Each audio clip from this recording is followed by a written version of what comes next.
The rivalry between the world's two leading powers is becoming ever more intense. As China's economy and geopolitical might keep growing, the US is responding vigorously to the challenge. Their struggle is playing out in many spheres, including trade, finance, military capabilities, and influence over other countries.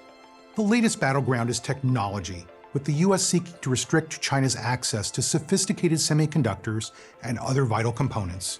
We see this as the start of a lasting technology trade war between the US and China, or the G2 powers.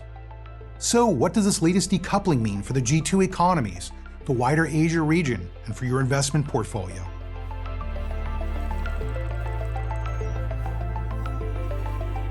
Long before the new US tech restrictions, China was striving for greater self-reliance. We now expect China to double down on its efforts to become a world leader in semiconductors. The Chinese government has already invested more than $150 billion in the chip sector. We expect more to come as high-tech competition with the US intensifies. Such innovation won't be easy, though, especially in an environment of reduced international cooperation. At the same time, the US hopes to boost domestic production of semiconductors while also constraining its allies not to supply China with key equipment. But the US is risking retaliation from China, including supply chain disruptions, if it squeezes too hard.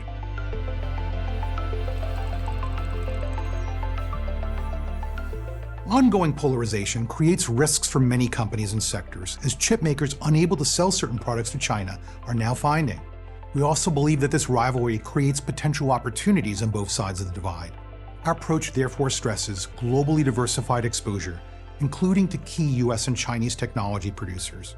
But on a much wider economic front than semiconductors, we envision continuing efforts to diversify and reinforce supply chains on both sides, with potential beneficiaries outside both China and the US. These are the trading partners of both powers in Southeast Asia, as well as India and Mexico. Further G2 polarization is coming. How is your portfolio positioned?